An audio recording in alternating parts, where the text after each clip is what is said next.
Senhor Deus Pai, te agradecer por mais uma vez podermos estar reunidos em Sua presença. Venho te pedir por esse momento que vamos ter aqui, Senhor, que o Senhor esteja falando aos nossos corações e que o Senhor esteja dando o Tiago agora para falar aquilo que o Senhor tem a falar para nós, Senhor. Seja um momento proveitoso, seja uma aula proveitosa também, e que muitas pessoas que vão ver essa aula depois aqui na internet estejam também abençoadas. Muito obrigado por tudo, em nome de Jesus, amém.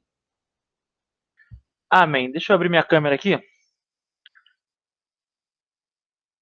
Pronto, com esse fundinho bonito aqui da EBD. E vou botar para compartilhar o meu PowerPoint. Aí vocês me dizem se vocês estão vendo aqui. Meus amigos, queridos e queridas, senhores e senhoras, é sempre um prazer inenarrável estar aqui falando com vocês sobre a palavra de Deus. E hoje nós vamos continuar a nossa aula da semana passada. Nós falamos um pouco de Ageu, falamos um pouco acerca do livro de Ageu. Hoje falaremos do livro de 1 Timóteo, a primeira carta de Paulo a Timóteo. E vamos relembrar um pouquinho, rapidamente, uma pequena retrospectiva do que aconteceu na aula passada, o que nós falamos do livro de Ageu. Nós demos o contexto histórico do livro de Ageu, falamos que o povo tinha acabado de voltar da Babilônia, o povo estava preocupado com tudo, com suas casas, com a sua colheita, com as suas coisas da vida cotidiana, e tinham acabado e tinham esquecido do templo. Então Deus ele pede para que as pessoas elas coloquem o trabalho de Deus em primeiro lugar. Então essas pessoas acabam se arrependendo e voltam para a construção do templo. Só que quando elas vão construir o templo, tem aquele outro problema. Elas veem que o segundo templo ele é menos suntuoso do que o primeiro templo. Até fazer uma pequena correção aqui, não é em relação ao tamanho que o primeiro templo era melhor que o segundo templo, mas o primeiro templo ele era muito mais suntuoso do que o segundo templo, porque o primeiro templo, como vocês podem lembrar, que está escrito no livro de Reis e Crônicas, vieram com aqueles cedros do Líbano, tinha ornamentos de ouro, ornamentos de preciosos naquele templo, e quando o povo volta, não tem nada disso. O povo volta, está na pobreza total, miséria, não tem ouro, mas não tem prata, não tem bronze, não tem nada. É aquilo ali e aquilo ali. E a minha mãe, ela tinha feito uma indagação em relação aos templos, que vale a pena a gente compartilhar aqui rapidinho.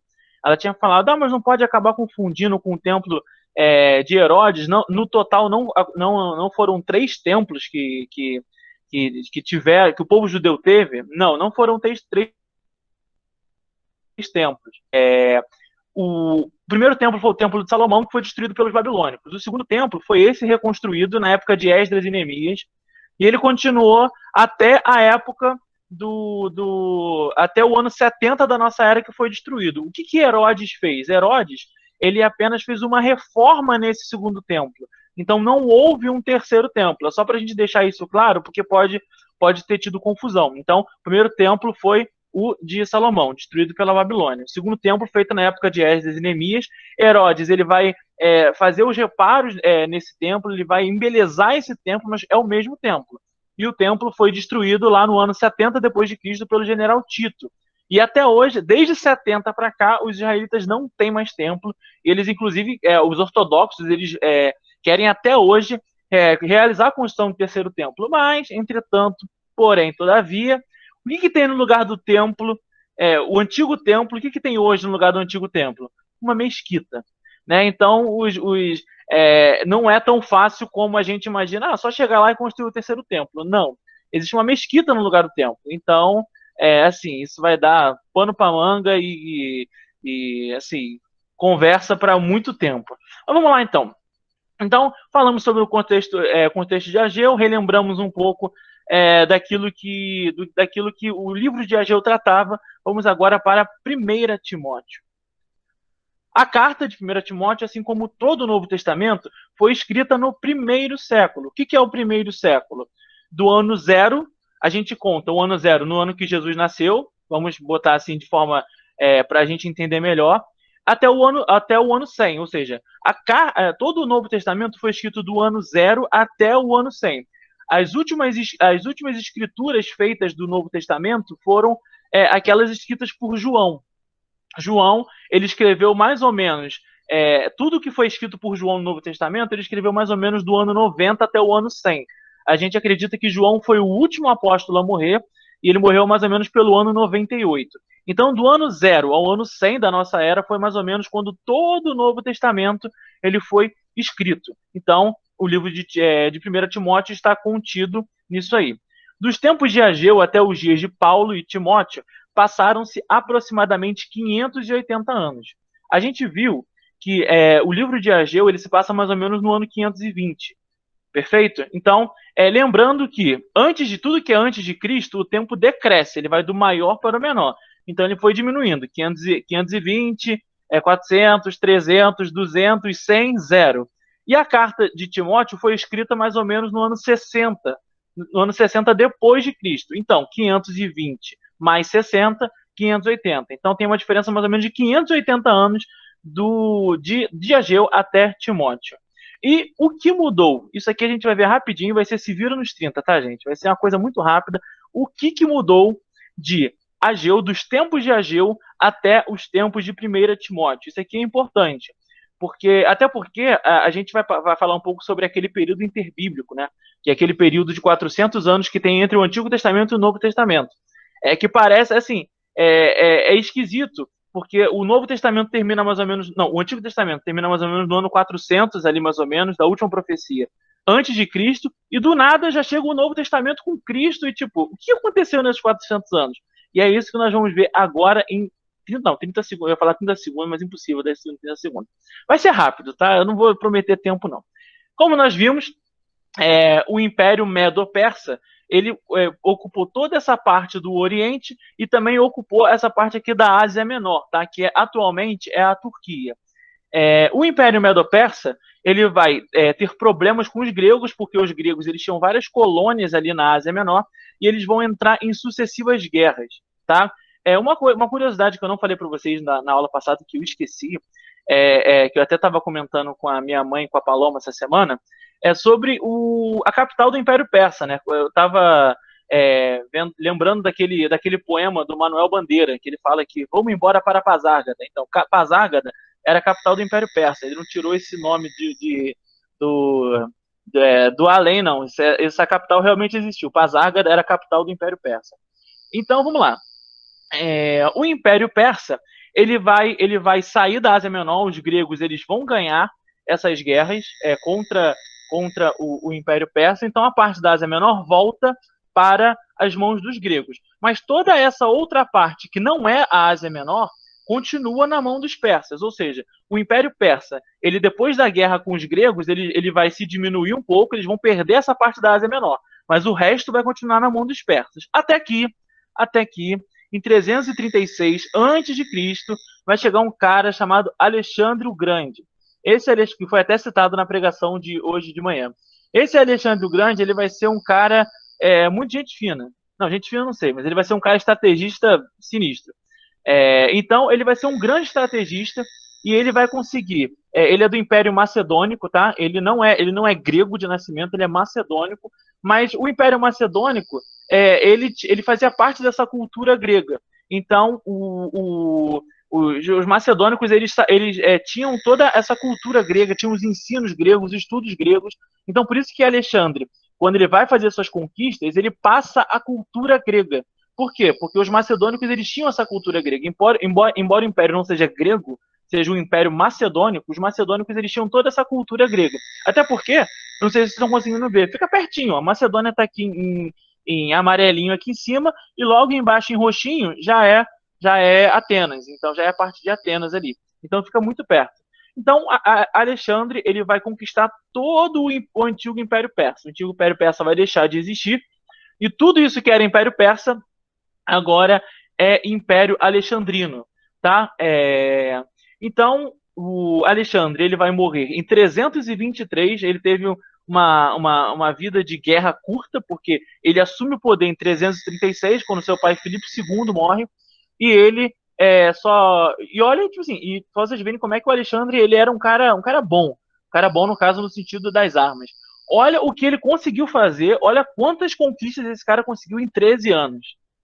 Em 13 anos, meu filho. 13 anos é muito pouco tempo para você conseguir conquistar isso aqui tudo. Acho que em 13 anos eu nem andei isso aqui tudo e olha que eu já tenho 25.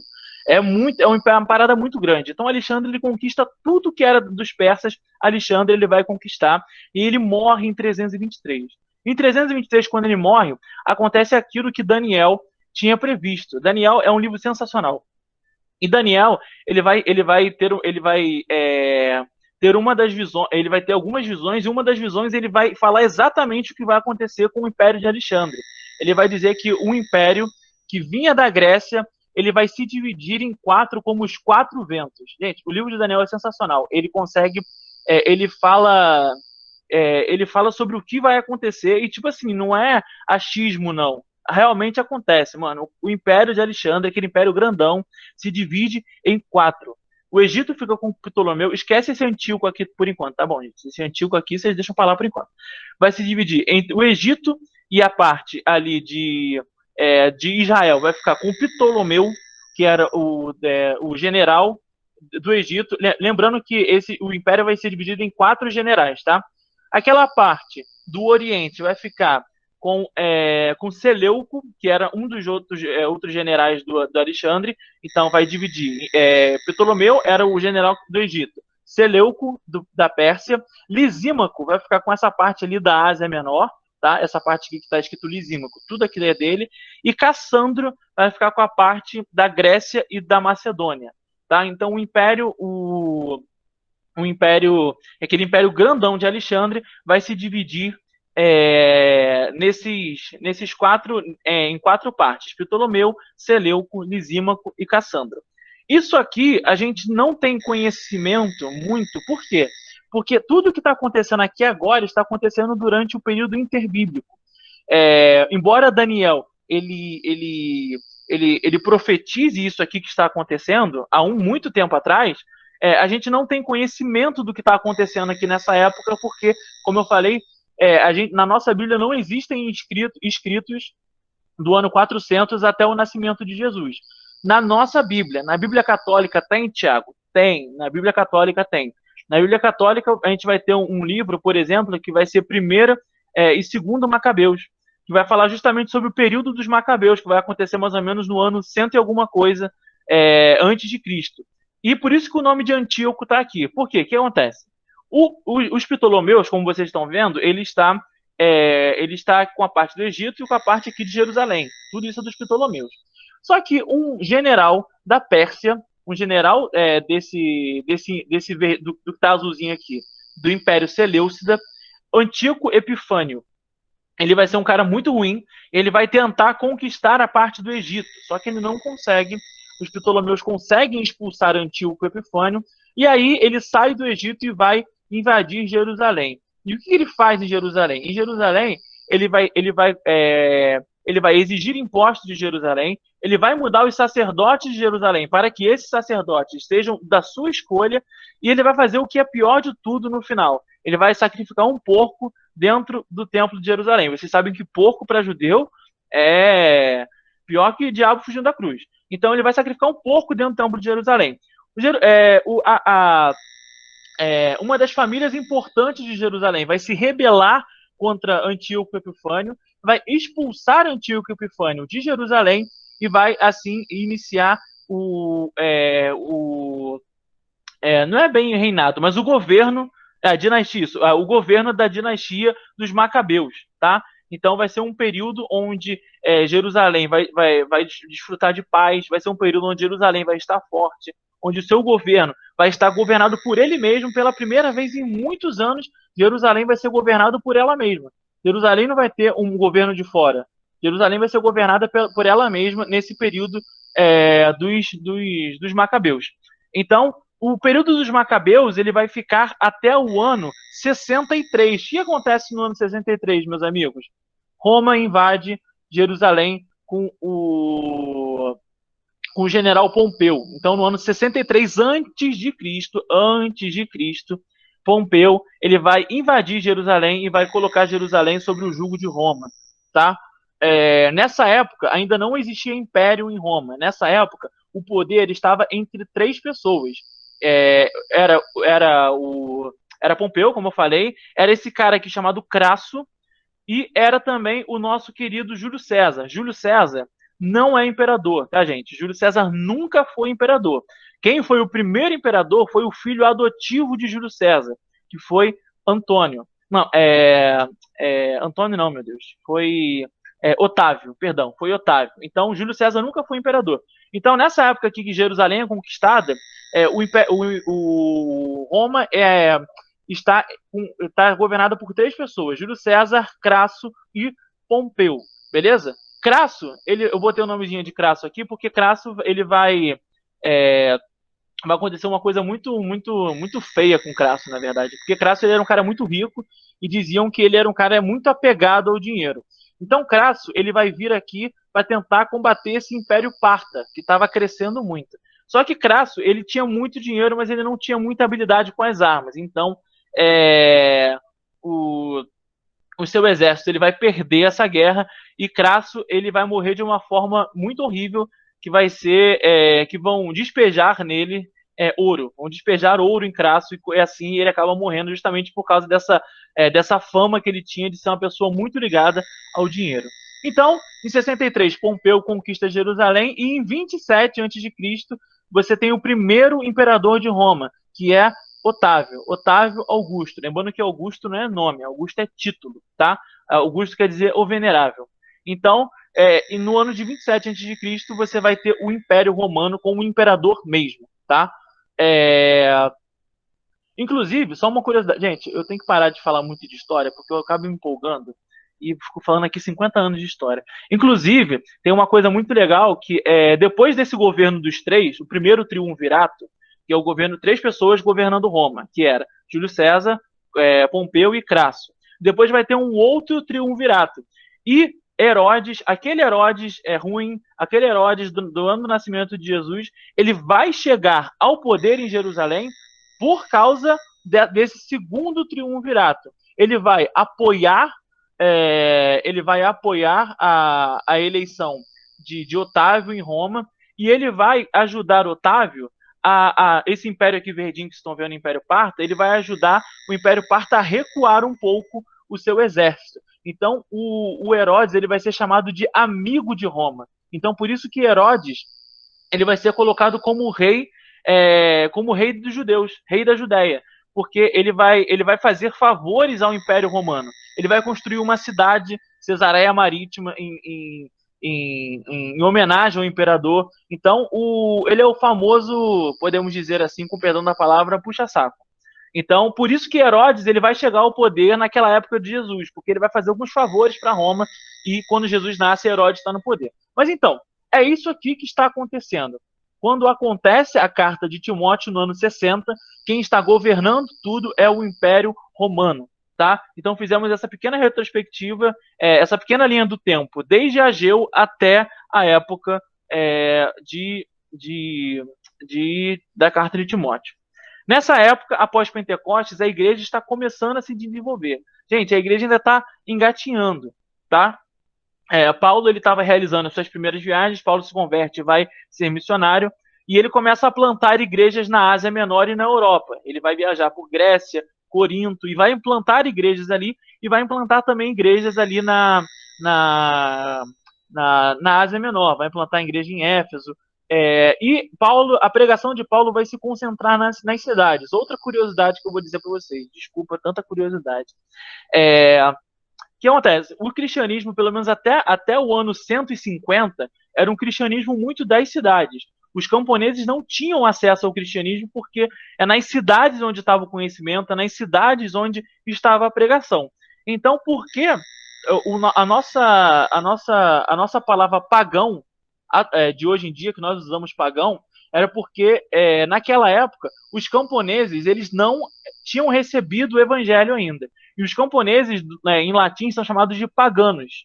Então, por isso que a nossa palavra pagão atualmente vem daí. Vem desses camponeses que não tinham conhecimento do evangelho ainda. Então, todo mundo que era camponês pagano era pagão, porque não conhecia a Deus ainda. Então, o evangelho ele começa a ir para os campos mais ou menos a partir do ano 150, ano 200. Mas antes disso, é um evangelho estritamente ligado às cidades.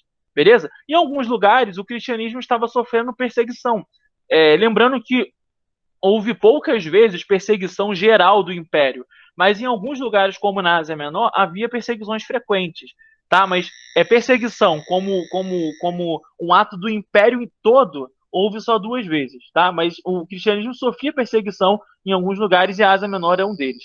Então, e os judeus também perseguiam muito os cristãos, né? Porque embora o cristianismo tenha vindo do judaísmo, os judeus eles achavam os cristãos como sendo meio que traidores da verdadeira lei, da verdadeira palavra e do verdadeiro Deus, né? Então os judeus também perseguiam os cristãos. E os cristãos eles eram chamados pelos romanos de ateus. Tanto é que em algumas cartas que nós temos dos primeiros cristãos pós-apóstolos, uma forma de se negar Cristo era você falar abaixo aos ateus. Quando você falava abaixo aos ateus, era uma forma de você estar falando mal dos cristãos. Porque os romanos eles tinham um politeísmo muito forte. Você tinha muitas crenças e muitos deuses. Então, para os romanos, os cristãos eram ateus, porque eles só tinham um Deus só. Então, é uma forma de você combater o cristianismo, uma forma de você negar a Jesus, era falar contra os chamados ateus, entre aspas, né? Então, a carta foi escrita numa época de incertezas para o cristianismo. Vamos então passar para a autoria e data.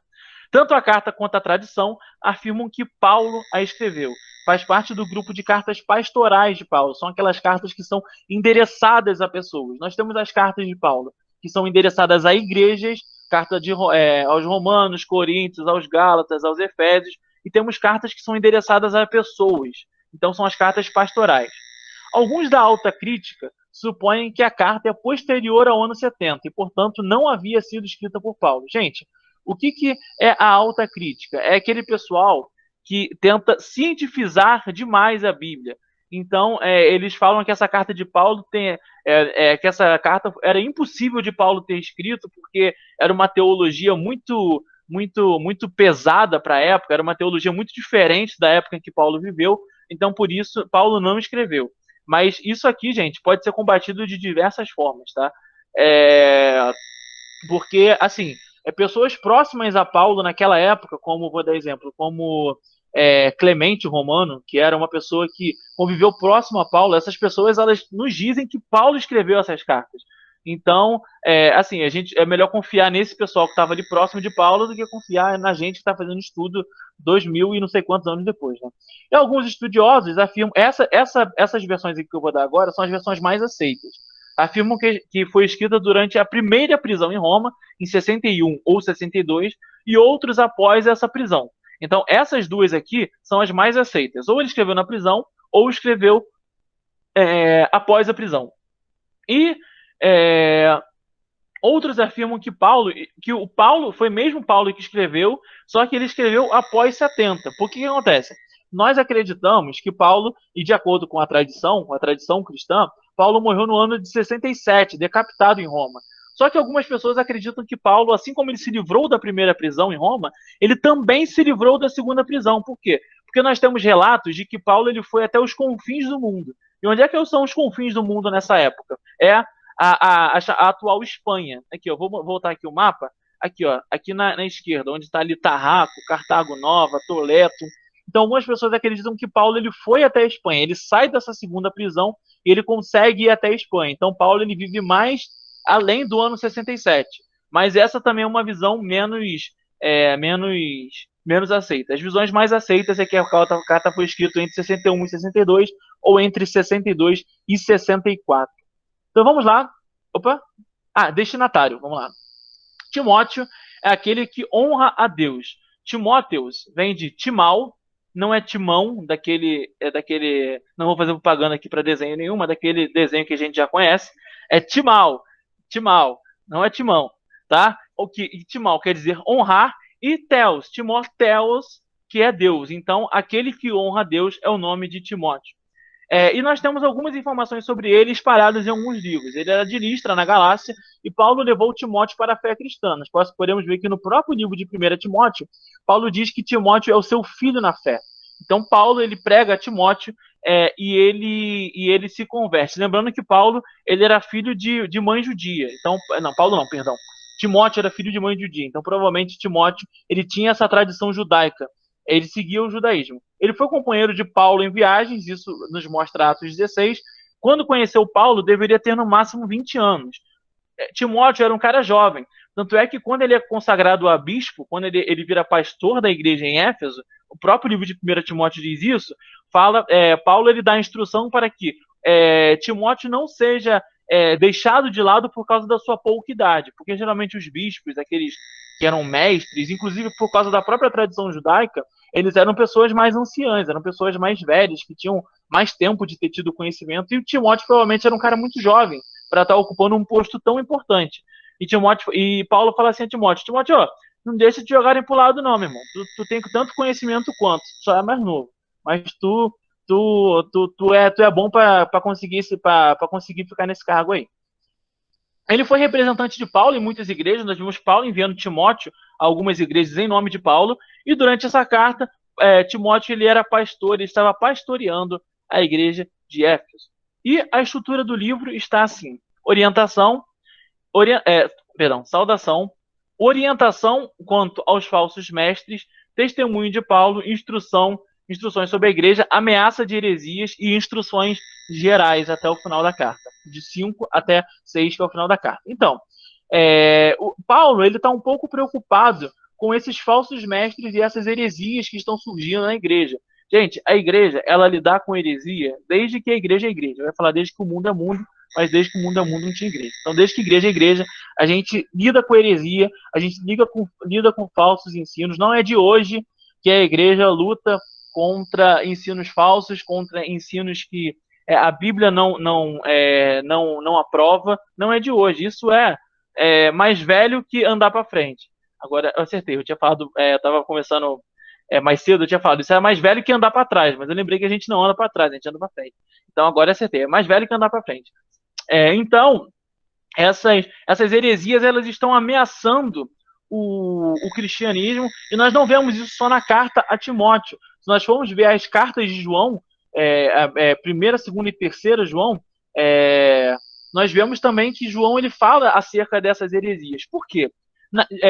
Mais na Ásia Menor, a Ásia Menor era o antro da época do conhecimento. Eu ia tentar comparar com algum lugar hoje em dia, mas hoje em dia o conhecimento está muito pulverizado. Os Estados Unidos é especialista em alguma coisa, a Europa tem especialidade em outra coisa, então o conhecimento estava muito pulverizado. Mas, gente, na Ásia Menor era onde o conhecimento ele era o antro, era o local de todo o conhecimento. As maiores bibliotecas estavam na Ásia Menor. Antes da biblioteca de Pérgamo, que era uma biblioteca muito grande, a gente tinha a biblioteca de Alexandria, que era a maior biblioteca da antiguidade. Só que a biblioteca de Alexandria ela foi destruída, uma parte dela. Então, as maiores bibliotecas dessa época estavam na Ásia Menor. E a biblioteca de Pérgamo era uma dessas maiores. Então, o conhecimento da filosofia estava na Ásia Menor, a estética grega estava na Ásia Menor, o conhecimento de Platão, Aristóteles estava na Ásia Menor. Nada mais normal do que surgissem heresias onde? Na Ásia Menor. Então, a Ásia Menor a Ásia Menor e também o Oriente, não só a Ásia Menor, mas o Oriente, era um local que estavam pululando novas ideias, estavam pululando novas interpretações da Bíblia. Então, Paulo ele estava muito preocupado com isso. Mas a gente, às vezes, julga, fala assim, esses hereges, tudo heresia, tudo corrompendo a sã doutrina. Mas, gente, hoje em dia nós temos um livro chamado Bíblia. Nessa época não existia um livro chamado Bíblia. Nessa época, os escritos dos apóstolos, os escritos de Paulo, eles estavam circulando como escritos principais. Mas existiam outros livros que eram chamados os livros apócrifos, que são livros que não entraram na nossa Bíblia, que também estavam circulando. Vou dar um exemplo. Tem um apócrifo, que se eu não me engano é o apócrifo de André, que até foi um apócrifo que baseou aquele livro do Leonardo da Vinci, o Código da Vinci, que o apócrifo de André, ele diz que Jesus ele foi casado com Maria Madalena, e que ele teve filhos com Maria Madalena. Então, por isso que o livro do Leonardo da Vinci, o Código da Vinci, o Leonardo da Vinci não, do Dan Brown, que é o Código da Vinci, ele vai dizer que o Santo Graal, na verdade, é a linhagem de Jesus Cristo, que nós temos uma linhagem de Jesus Cristo entre nós, porque Jesus Cristo foi casado, e Jesus Cristo, ele, além de ter sido casado, ele também procriou, ele teve filhos. Então nós temos vários evangelhos apócrifos que, como eu falei, não entraram no nosso cânon, porque tem 50 mil erros teológicos. Vou dar um exemplo. Esse próprio evangelho de André, se eu não me engano, acho que é o nome evangelho de André, ele diz que Adão, ele pecou porque ele comeu da árvore dos animais, lá no paraíso. Ou seja, a gente não tem nenhum lugar da Bíblia que diz que Adão comeu da árvore dos animais. Assim, é loucura, é coisa de doido mesmo. Ele estava viajando legal. Mas então você tem vários outros livros. Desculpa, gente, o interfone tocou aqui, mas já parou. Não parou não. Rapidinho, agora pronto. Então nós temos vários livros que estão circulando entre esses primeiros cristãos. Então nada mais, como é que é? Nada mais justo, entre aspas, tá? Do que esses livros comecem a ser usados também para criar teologias. Então essas teologias vão começar a surgir na igreja e vão começar a entrar, a entranhar nas igrejas. A primeira heresia que vai surgir vai ser aquela dos judaizantes, né? Daqueles judeus que eles vão convertidos que vão querer implantar as práticas do judaísmo aos cristãos. Tem que circuncidar, tem que guardar o sábado, tem que fazer aquilo. E outras heresias mais pesadas vão surgir, como, por exemplo, a heresia do docetismo, que vem de uma filosofia platônica, que Platão ele dizia que a alma é boa, mas o corpo é mau. O corpo, a matéria, nós aqui, ó, o corpo, o nosso corpo, ele pede coisas ruins. Aí os docetas, eles pensavam assim, se Jesus, ele veio em corpo, então Jesus era um cara ruim. Porque se o corpo é ruim, o corpo de Jesus também seria ruim. Não, Jesus não pode ter sido, não pode ter vindo em corpo. Jesus, ele era um espírito. Jesus era o Gasparzinho, ele era um fantasma, ele não tinha corpo. Então, é isso que os docetas diziam. Você vai ter o gnosticismo também, que vai ser uma heresia muito forte dessa época, que vai dizer que Jesus ele não salva.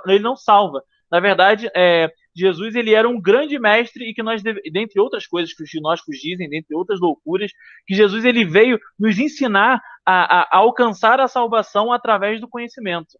Então, são várias ideias diferentes que estão pululando nessa época. Então, a igreja ela está enfrentando dificuldades, a igreja ela está combatendo essas heresias, a igreja está com momentos de grande tensão. Tá? Então, esse período aqui é um período de tensão para a igreja, porque a igreja vai começar a ter que disputar com essas heresias que, infelizmente, vai levar muitos da igreja, muitas pessoas vão ser convencidas por essas heresias, tá? E, por fim, quais são as conexões que nós podemos fazer entre Ageu e Timóteo? Primeira conexão, ambos os livros se passam em momentos complicados. Ageu se passava na volta do cativeiro e reconstrução do templo, e a carta de Timóteo, que vale muito a pena ler, uma carta super pequenininha, são aqui, ó, 4 páginas de carta, super tranquilo, e a carta de Timóteo vai ser passada no início da igreja, tanto é que Paulo ele vai falar sobre os falsos mestres, ele vai instruir Timóteo em relação a como ele deve levar a sua igreja, o que deve fazer um bispo, o que deve fazer um diácono, o que deve fazer a viúva, como se deve tratar a viúva. Então ele dá conselhos para a igreja mesmo, porque a igreja está em formação, a igreja precisa desses conselhos. Então, ambos se passam em momentos de tensão.